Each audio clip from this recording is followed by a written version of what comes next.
அப்பா அம்மாவோட ரொம்ப ஜாலியா ஃப்ரெண்ட்ஸ் மாதிரி பேசுற பிள்ளைகளுக்கு வந்து ஓப்பனா எதுனாலும் எங்க அப்பாட்ட ஓப்பனா நான் சொல்லிடுவேன், எங்க அம்மாட்ட சொல்லிடுறவங்களுக்கு ஓரளவு உங்களுக்கு வந்து ஒரு 80% பாதுகாப்பு வந்துடும்.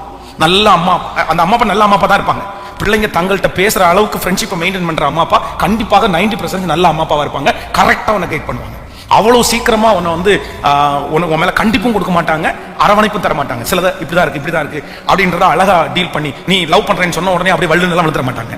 அப்படியே ஊர்ல இருக்கு யாரும் பண்ண அப்படிலாம் நினைக்க மாட்டாங்க. அப்படியாப்பா இந்த உணர்வுகள் வரத்தான் செய்யும், பட் நீ இப்படி நடந்துக்கோ அப்படின்னு சொல்லி கொடுப்பாங்க. அதனால அம்மா அப்பாவோட நெருக்கமா இல்லாத பிள்ளைகளுக்கு ரொம்ப அவசியம் என்ன அப்படின்னா, இந்த வயசுக்கு ஒரு ஞான ஆண்டவரத்துல கேளு. அதுவும் ஒரு அப்படியே அப்படியே நம்ம கையை கோர்த்து ஒரு ஜெபம் பண்ணிடலாம் அவங்களுக்காக. இந்த 8th இருந்து +2 படிக்கிற தம்பிகளுக்காக தங்கச்சிகளுக்கு அப்படி ஒரு ஜெபம் பண்ணிருங்களேன். ஆண்டவரே அந்த பிள்ளைகளுக்கு ஒரு ஞானம் வேணும், அவங்க இடறக்கூடாது, அவங்களுக்கு பலன் தாருங்க ஆண்டவரே. ஆண்டவரே அது தவறு அப்படின்னு அவங்க தெரியணும் மனசுல. நன்றியப்பா, அந்த டைம்ல அவங்களுடைய வாழ்க்கைய எப்படி கொண்டு போகணும்ன்ற அந்த கிருபையை தாங்க ஆண்டவரே. எங்க வீட்டுல இருக்கிற ஒரு பிள்ளைகளை கூட நாங்க அப்படி மிஸ் பண்ணிடவே கூடாது ஆண்டவரே. சொல்லுங்க அப்பா.